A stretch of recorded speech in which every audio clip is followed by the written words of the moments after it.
What's up, everybody? My name is Tyler Stans, and this is What's Playing Tonight. I'm taking a look at every theatrically released live-action Spider-Man movie each week on the road to No Way Home. Well, almost each week. Sorry about the delay, guys. So rewatching the original movie kind of let me see how dated it is. I was pleasantly surprised to find that Spider-Man 2 holds up much better. Sam Raimi returns with a movie that fixes a lot of the problems of its predecessor and even improves on the things that were good already. As usual, I'll start with the cast. I'm going to focus on the newcomers mainly, because most of the cast from the first movie actually returns in one fashion or another. So let's talk about Alfred Molina. If Willem Dafoe was the highlight of the first Spider-Man movie, then Alfred Molina is certainly the highlight of the trilogy. Alfred Molina portrays Dr. Otto Octavius, or Dr. Octopus, a sympathetic villain with believable motivations. One thing that bothered me in the last movie was I couldn't tell you what Green Goblin's plan was. He was crazy, and he was evil, and he wanted Spider-Man to be evil with him. Other than that, I couldn't really exactly tell you what Green Goblin was trying to do. Otto, on the other hand, wants to continue his research. It's his life's work. He does things that make sense. When Dr. Octopus robs a bank, he's trying to get money so that he can buy equipment to continue his experiments. The character makes sense. If I do have one complaint, it's more on the writing side. It has nothing to do with Molina's acting. I don't think that we needed two movies where the main villain is possessed.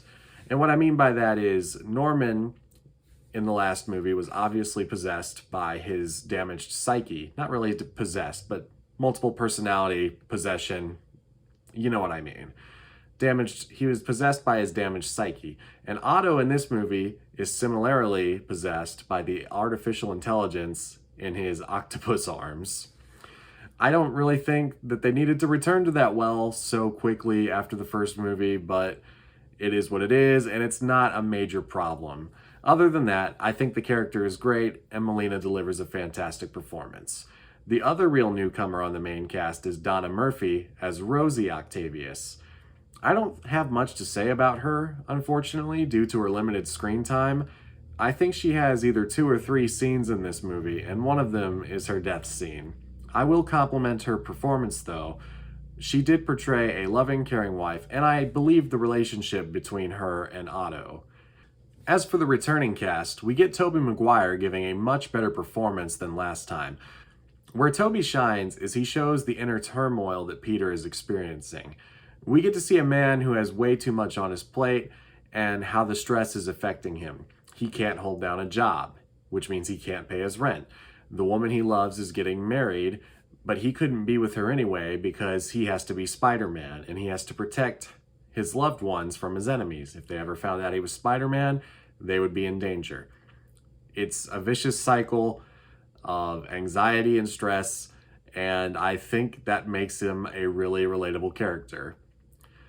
This is not only affecting him as Peter, though, but as Spider-Man too, as he seems to be losing his powers. There are many cool scenes where reminiscent of the animated series where back when in the cartoon he had web shooters, right? And web shooters aren't infinite. They run out of web every now and then. So there would be many scenes where Spider-Man would be swinging through the city, run out of web fluid, and then he would fall and panic, have to do something to save himself. So you get similar scenes like that where Peter will be swinging through the city. He goes to shoot a web line and it doesn't come out. So I thought that was a nice little homage. I don't know if it was intended to be one, but I enjoyed it just the same. Kirsten Dunst and James Franco also return as Mary Jane and Harry Osborn. Like Tobey, they've both become more comfortable with the characters they're playing, and they both have actual arcs in this movie. Rosemary Harris is back as Aunt May, and she even gets to join in on the action. I actually think that her sequence with Octavius robbing the bank is a highlight of the film.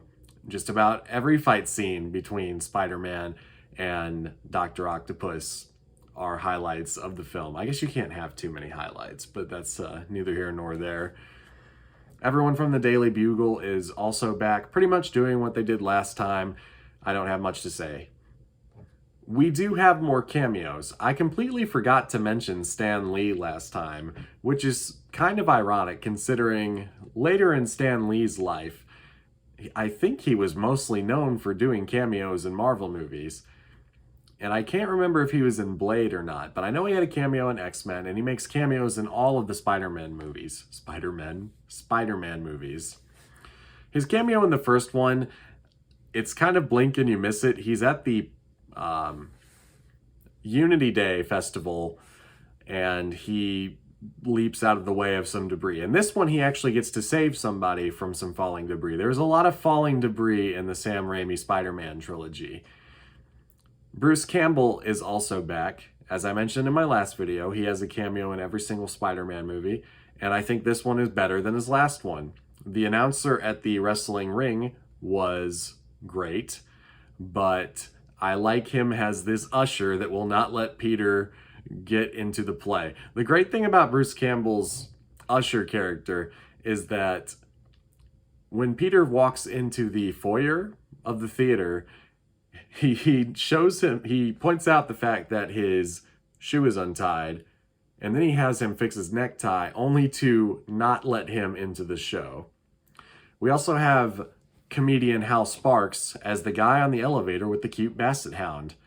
I'm a fan of basset hounds, and basset hound on the elevator is the best character in the movie.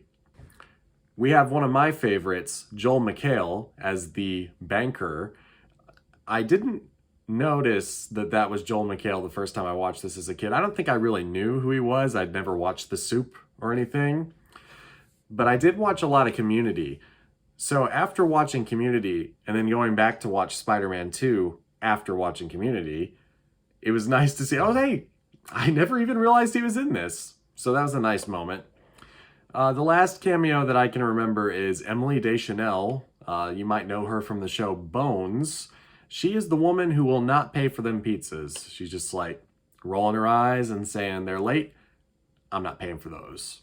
Danny Elfman returns to score Spider-Man 2, and he's just as good as he was in the last film. I especially love his musical cues for Dr. Octopus.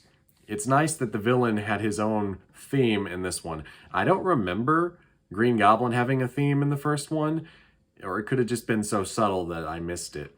Other than that, this 2004 movie has songs from Dashboard Confessional and Train on its soundtrack. Now, I'm not going to lie, Vindicated by Dashboard Confessional is a top tier song. I will give that song 4 ties all on its own. And I don't care how that makes me look. This doesn't really have anything to do with the movie, but I have very fond memories of playing the Spider-Man 2 video game on PlayStation 2. It was one of the first video games, if not the first, to get the swinging of Spider-Man right, letting you swing in this open world playground, something that is still being replicated today by Insomniac. Overall, I think Spider-Man 2 is an improvement over the original in just about every way. The quality increase in acting and writing was so significant that Spider-Man 2 is regularly cited as one of, if not the best superhero movies of all time. I give Spider-Man 2 the full 4 ties and the Tyler Stans seal of approval. I want to thank everybody for their patience and for watching this video. I really appreciate it. You guys help me keep doing what I'm doing. If you like the video, consider liking the video. And if you like me, consider subscribing and maybe, just maybe, even clicking on that bell icon just so you know whenever a new video comes out, because my upload schedule can be quite erratic. Let me know down in the comments what you guys think of Spider-Man 2. I would imagine that most people like this movie. It seems like most people like this movie. I like this movie. Let me know if you're excited for Spider-Man 3, because that's what's coming next. I know I'm excited. I know the movie's not good, but I do have a fun time watching it. But that's enough for me. I'm Tyler Stans, and this is What's Playing Tonight, and I'll talk to you guys later.